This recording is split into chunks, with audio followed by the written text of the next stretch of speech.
Hello students, this is PDG ma'am, and in today's video I will be just giving you some advice about how to utilize your reading time.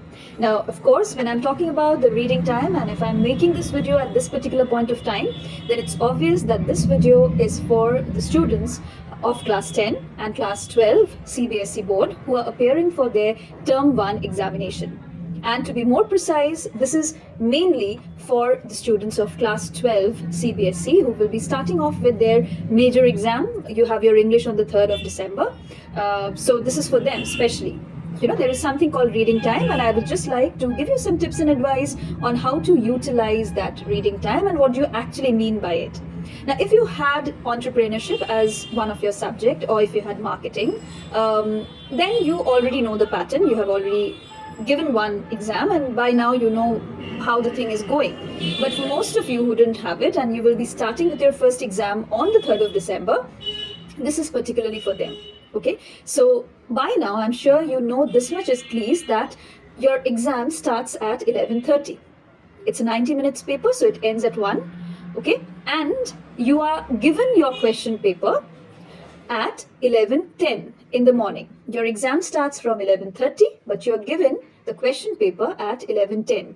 So that means there is a time gap of 20 minutes. That is from 11:10 to 11:30. There's a gap of 20 minutes. Now, what is this 20 minute? This 20 minute is actually your reading time.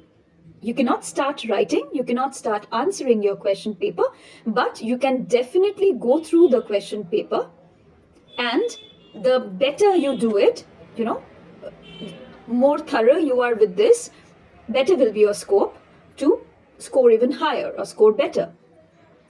Now, what are you supposed to do when you get this paper in hand? Now, what we have seen is this doesn't happen for all students, but in some of the students we have found this, that when they get the paper, instead of going through the paper or reading the paper and deciding, because there needs to be a bit of planning that should go on in your head once you get the paper, because you need to make a choice of which questions to attempt and which not to attempt. Some students make a mistake. Make a mistake of what? Make a mistake of looking in front, looking at the back, looking this side, looking that side. Just trying to figure out who is sitting in front of me, who is sitting there, just behind me, this side, that side. I don't know why you do it, but maybe you try to gain some confidence by seeing that, okay, I have a friend in front of me, a friend behind me, friend on my left, friend on my right.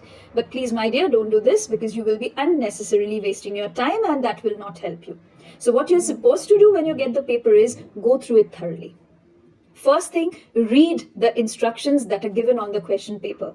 This time your different papers will have different instructions. Some papers will ask you to answer 50 questions. Some papers will ask you to answer 40 questions. The marks will also vary. Okay, so there's a lot of thing that needs to be understood.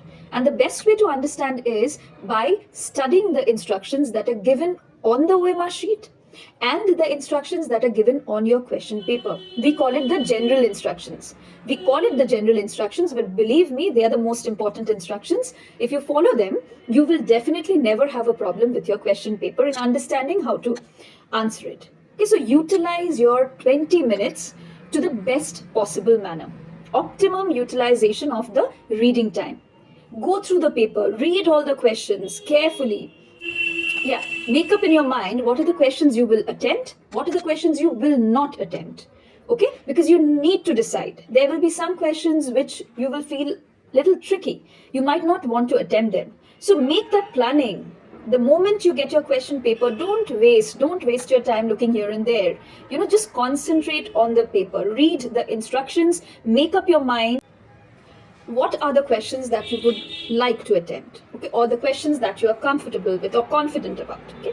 And one more thing which is very, very important this time, and that also try to do it while you get this reading time, is there is something called section in your question paper. Okay, most of your subjects, the question paper that we are talking about, will be divided into sections: section A, section B, section C, something like this. You have to choose questions section wise. Okay, so maybe from section, if suppose I'm talking about entrepreneurship because it's already done, so I'm just taking that example. In entrepreneurship, students had to answer 50 questions out of total 60 questions that were there in the question paper. So you have a choice, like out of 60 you choose any 50, but can it be any 50? It cannot be. It has to be section wise. Section A consisted of 24 questions from where you had to answer 20. Section B again had 24 questions from where you had to answer 20. And section C had 12 questions from where you had to answer 10.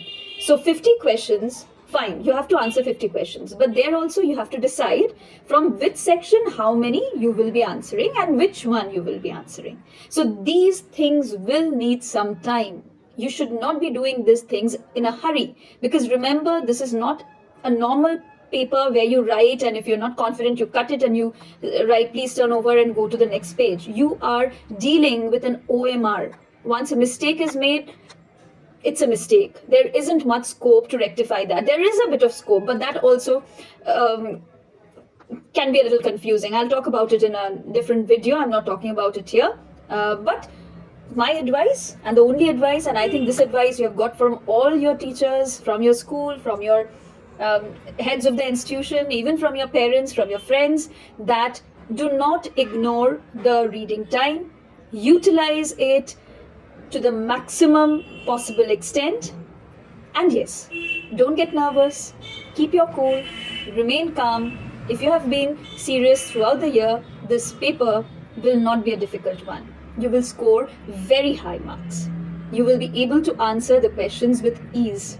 So there is nothing to get tensed. There is nothing to worry. When you become tense, you make mistakes. You lose the power of making the right decision. So don't do that. Stay focused, stay calm, be confident, and don't overlook things. Read the instructions carefully. All the best. I'm sure you all will do wonderfully.